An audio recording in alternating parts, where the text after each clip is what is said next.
এই মাধবের কৃপা আমি কখন লাভ করতে পারবো?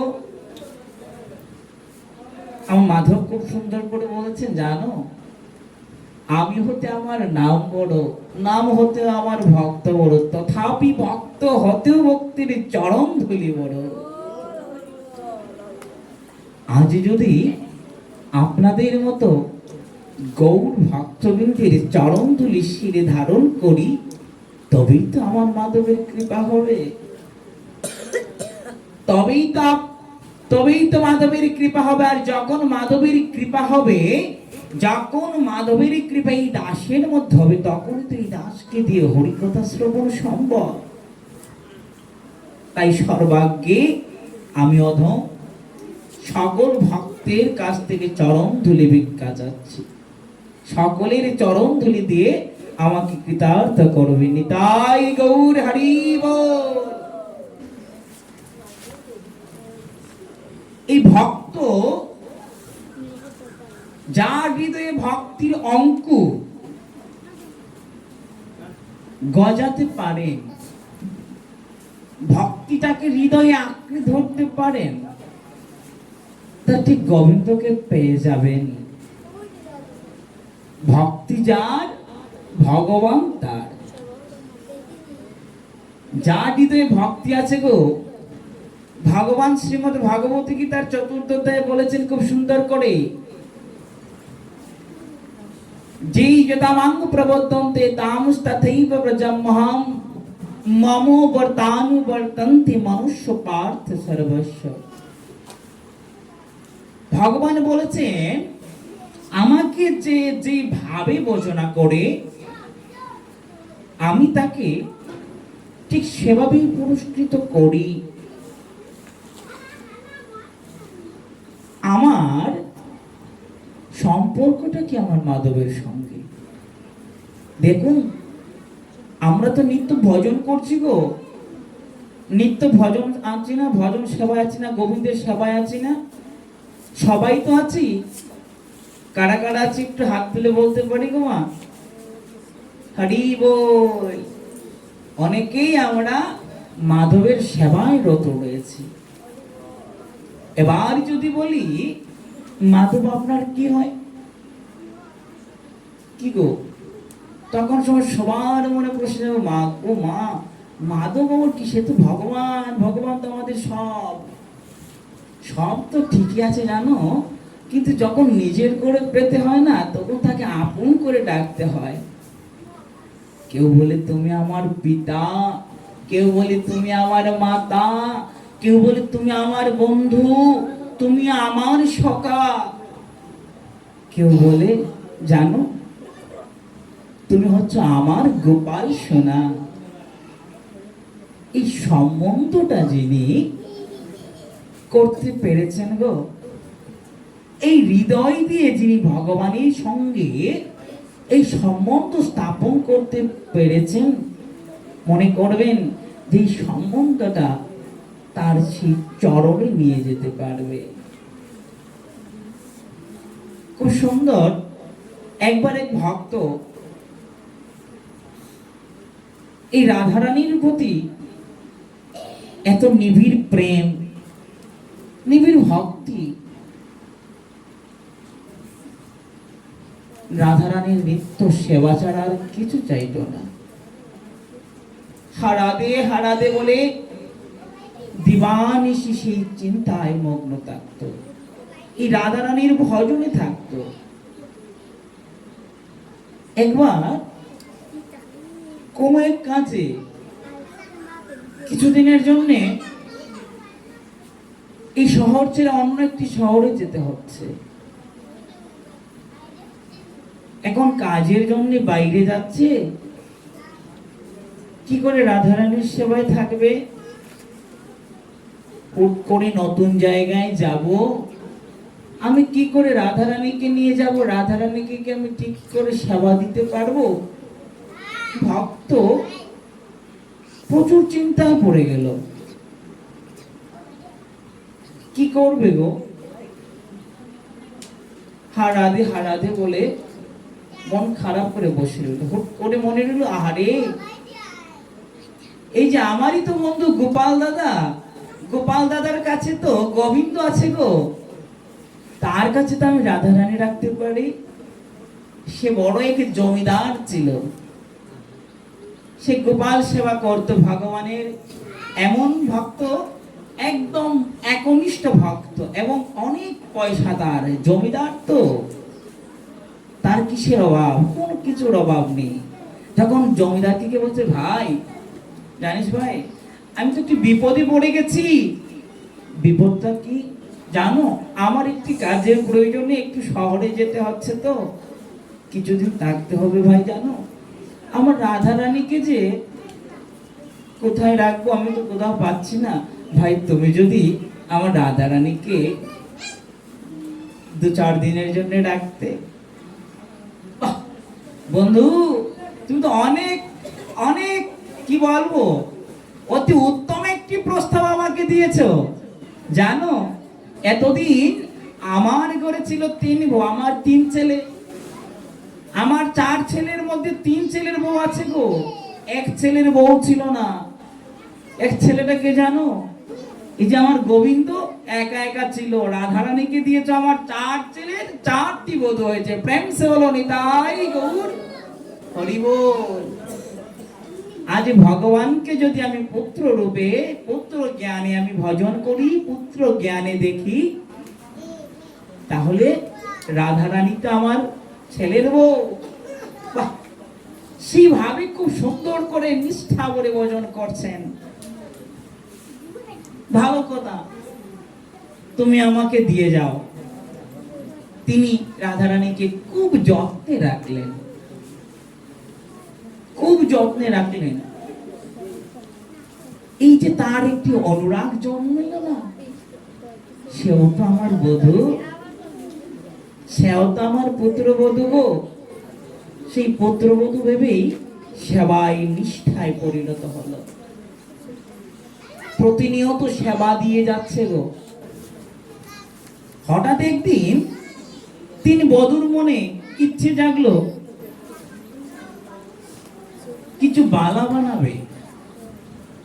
বাবাকে বললো, বাবা, ও বাবা, কবে বিয়ে হয়েছিল আর বালা নিয়েছিলাম, আর তো নিয়ে দাও না বাবা, সব কিছু পুরনো হয়ে গেছে, আমাদেরকে নতুন বালা কিনে দাও বাবা, আমাদেরকে কিছু বালা কিনে দাও না। বালা কিনবে? বেশ ভালো কথা, বালা কিনবে রে মা, তাহলে দাঁড়াও আমি শেকড়া ডেকে দিচ্ছি, যার যেমন ভালো লাগে ঠিক পছন্দ মতো করে বালা কিনে নেও। ঠিক আছে, শেকড়া আসলো। শেকড়া বলতে স্বর্ণকার যাদেরকে বলা হয়, স্বর্ণকারদেরকে আগের দিনে শেকড়া বলা হতো। সে জমিদার শেকড়া ডেকে এনে দিলেন। শেকড়া অনেকগুলা গয়না নিয়ে, তার লাকিজে করে অনেকগুলা গয়না নিয়ে এসেছে। এক একজন বধূ আসছে গো, আর যার যেমন পছন্দ খুব সুন্দর করে হাতের সঙ্গে মিলিয়ে নিয়ে যাচ্ছে, খুব সুন্দর করে যত্ন করে নিয়ে যাচ্ছে। 1 জোড়, 2 জোড়, 3 জোড়, 4 জোড় চলে গেল। তখন সময় জমিদার জিজ্ঞেস করলো, ও শেখরা, আমার বধূরা কয় জোড় নিয়েছে গো? শেখরা বলছে, তোমার তো 4 বধূ, তোমার তো 4 বধূ, 4 জোড়া হার নিয়েছে, বালা নিয়েছে। 4 জোড়া বালা? আরে এ কেমন কথা? আমার পুত্রবধূ তো 3 জন,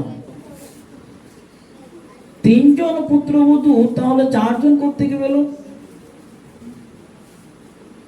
তার হৃদয়ের নিষ্ঠা হচ্ছে, রাধারানীকে তো সেবা দিচ্ছি, রাধারানী কি আর আমার এখানে এসে আমার পুত্রবধূর মতো বালা নেবেন গো?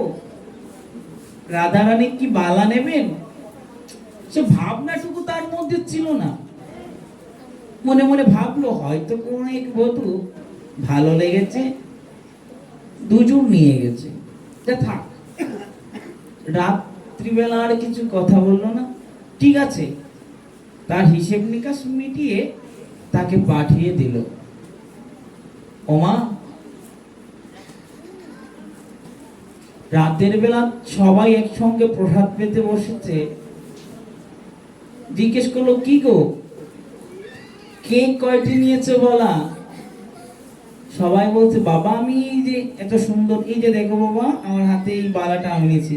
আরেক বলছে বাবা দেখো এই যে আমার এখানে বালা, এই যে কত সুন্দর হয়েছে না বাবা।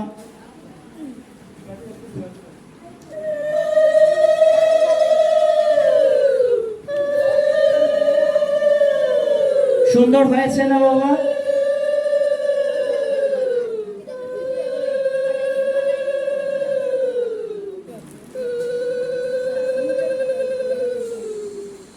তখন সময় জমিদার বলছেন কি রে মা, আমাকে শেখরা বললো 4 জোড়া হাতের বালা নিয়েছে, তাহলে সবাই যদি 1 জোড়া করে নাও তাহলে 4 জোড়া করতে কে আসলো? 4 জোড়া করতে কে আসলো?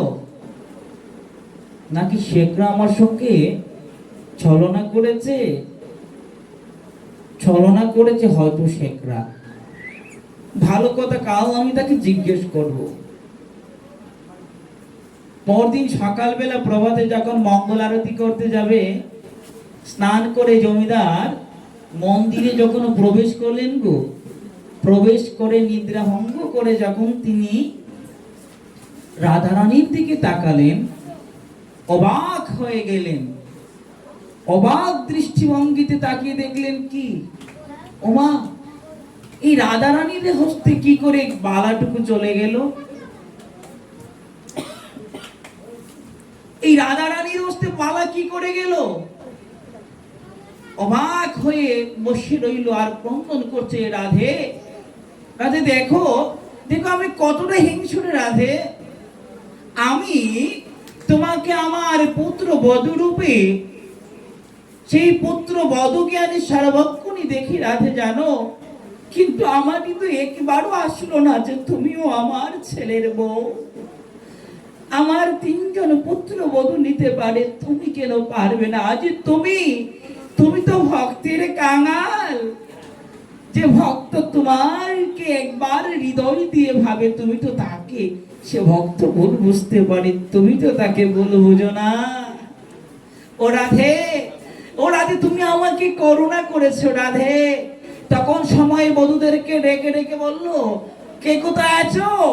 আজ দেখে যাও আমার শ্রীমতী রাধারানীর হস্তে বালা। রাতের বেলা যে 4 জোড়া বালার কথা বলেছিলাম গো, 3 বধূ 3 জোড়া নিয়েছে। আমার রাধারানীও তো আমার বধূ হিসাবে আমি গড়ে তুলেছি, আমার এই 4 বধূর 4 জোড়া বালা। সেজন্যই ভক্তিটাকে মা অটুট রাখতে হবে, আপনার সম্পর্ক স্থাপন করতে হবে সেভাবে। যদি সম্পর্ক স্থাপন না করতে পারো, কোনোভাবেই তো সম্ভব নয়। এই যে জগন্নাথ দেবের প্রিয় একজন ভক্ত ছিল,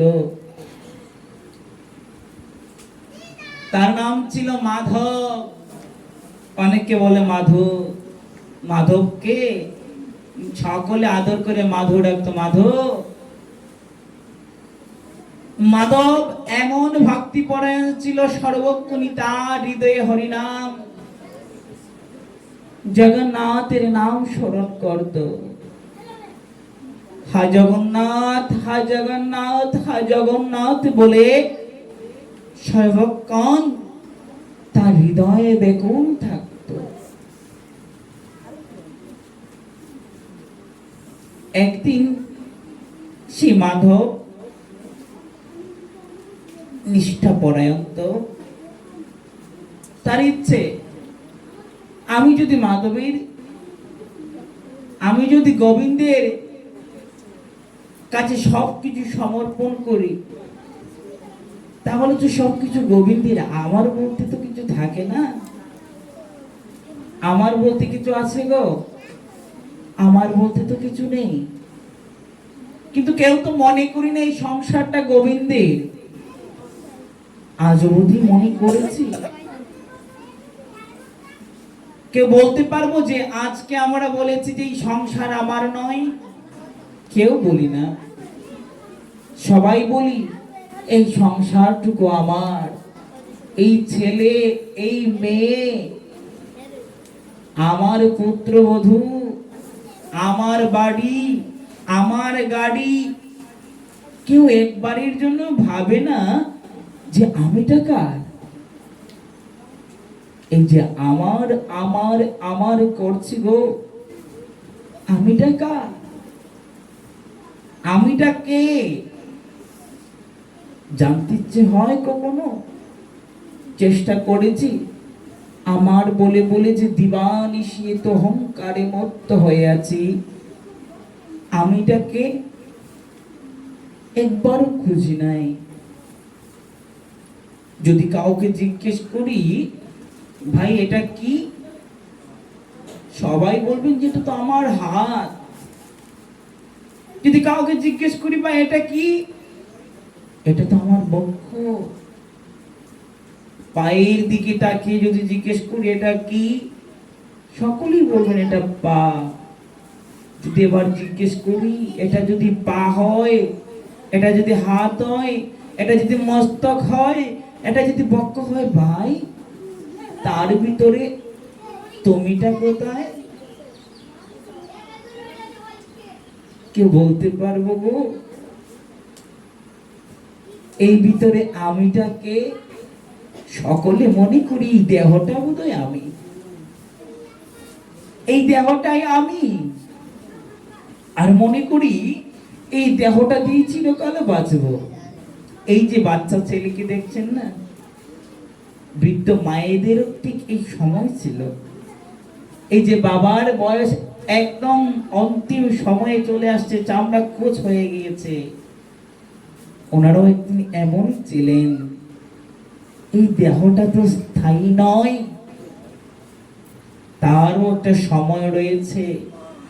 যখন সময়টা চলে যাবে এই দেহটাও চলে যাবে। আমিটাকে জানো, এই দেহটাকে কত যত্ন করি গো, কত অহংকার করি দেহ নিয়ে, কত রূপ, কত ঐশ্বর্য আমার। যখন এই দেহটা পাই একমাত্র উদ্দেশ্য হয় আমার রাধা গোবিন্দের চরণ ভজন। এই যখন দেহ পেয়েছি তখন থেকেই সকলের একটি চিন্তা ছিল যে আমি গোবিন্দের ভজন করব। মাতৃজঠরে সকলেই বলেছিলাম দয়াময়, অদয়াময় জানো, জানো গো, তোমার সেবা ছাড়া আমি কখনো সেবা পাবো না। তোমাকে সেবা না দিয়ে আমি একই বিন্দু জলহারটুকু করবো না, একই বিন্দু জলহার করব না। কিন্তু যখন সংসারে আসলাম, এই সংসারে বিষদ আগুনে সব কিছু আমাদেরকে পুড়ে ছাই করে দিচ্ছে। এই দেহটাকে মনে করি আমার, কিন্তু ভেবে দেখো এই দেহ আপন জ্ঞানী যত্ন করি রাত্রি দিনে, কত ভূষণ আর কত বেশ। জানো এই পরমাত্মা ভগবান যবে হবেন অন্তর্ধান, আমি ছিন্ন কীট হব অবশেষ। এই দেহে ততদিনই প্রাধান্য রয়েছে যতদিন এই দেহের মধ্যে আত্মা বিরাজমান। আর আমি বলতে যদি কিছু চিন্তা করি তাহলে আমিটাই হচ্ছে আত্মা, এই আমিটাই আত্মা, এই দেহটা আমি নয়। কিছুদিনের জন্য পেয়েছি, সংসারে কেন আসলাম মা? এই কৃষ্ণ ভজিবার তোরে সংসারেতে আইল, আর এই নিচে মায়ায় বদ্ধ হয়ে বৃক্ষের সময় ফল রূপে পুত্র কন্যা ডাল ভাঙি পড়ে, আর কাল রূপে সংসারেতে পক্ষ বাসা করে। যখন আমার পুত্র কন্যা জন্ম নেই তখন আমার হৃদয়ে অনেক চাহিদা বেড়ে যায়। তখন সময় নিজেকে নিয়ে কত কিছু মনে হয়, বা আমার পুত্র আমার কন্যা, আমার পিতা, আমার মাতা, তখন শুধু সবকিছু আমার আমার আমারই হয়। কেউ বলে না গোবিন্দ, ও গোবিন্দ, সব কিছুই তো তোমার, আমার মধ্যে তো কিছু নেই। পাঠিয়েছে তো আমাকে হরি নামের জন্যে, হরি ভজনের জন্যে। হয়তো সাময়িক সময়ের জন্য কিছু কর্ম আমাকে দিয়েছ দয়াময়, সেই কর্মটুকু আমি করছি, কিন্তু সব কিছুই তো তোমার। বলেছি কখনো? কেউ বলি নাই, কেউ বলি নাই। কেন জানো? কারণ আমার কাছে এখন প্রচুর অর্থ আছে বাবা, আমি সুখে থাকতে পারবো। গোবিন্দকে গিয়ে তোরা ডাক, তোরা তো দিন, তোরা তো খেতে পাস না, তাই বাড়ি বাড়ি যাস, হরিনাম করো, আর তো মোটো অন্ন নিস।